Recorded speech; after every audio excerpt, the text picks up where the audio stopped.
መፍትሄ ለማምጣት ኢትዮጵያ ምን መሆን እንዳለበት ተወያይተናል ብሎ ባከራዩዋል። የሚያቀኝ ከከኛለች እከክ ማይቅ ራሱን በራሱ ይፈታትጋላል።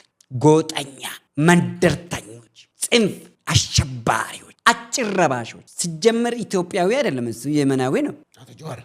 አባቱ የመናዊ እናቱ ማራቢቴ የተወለዱ አማራ ናቸው፣ ሞኖክሴ ናቸው። ለዚህ መደል እንደዛ ፋኖ መሃል ላይ ተከቶ ከነ ልደቱ አያሌው ጋር ከአብይ ይልቅ ልደቱ አያሌው ወንድሜ ነው ብሎ እንትን የሚለው ረደድለት ምን ያገናኝ? ጀዋር ሲጀመር እንደ ጀዋር እኮ መልካም ዝናው እኮ ታግሎናል ብለን የምንለው ልንገር 4 ዓመቷ ከ2007 እስከ 2010 ድረስ የነበረችው ነች። ከዛ ውጪ ጀዋር ከዛ በፊት 1998 99 ላይ ታስታውስ እንደሆነ ክርስቲያን የሚባል ኦሮሚያ ውስጥ ምን ይሰራል? በተለይ አርሲ ላይ፣ ባሌ ላይ፣ ሐረርጌ ላይ በመንጫ አንገቱን ብላችሁ አውጡት ብሎ ሲል ከጅማ ውስጥ ብሎ ሲል በመጫ ቆራርጣችሁ ከታትፋችሁ አውጡት። ክርስቲያን ምን ይሰራል? እኔ ባለሁበት አካባቢ በመጫ ነው የሚያስከታትፈው ብሎ ሲል እኮ ሚዲያ ላይ አለ እኮ ዛሬም የቪዲዮ መስረጃን አለ ነው። ኦሮሞ ክርስቲያን የለውም እንደ እስላም ብቻ ነው። ከምን አንጻር ነው? ማን ነው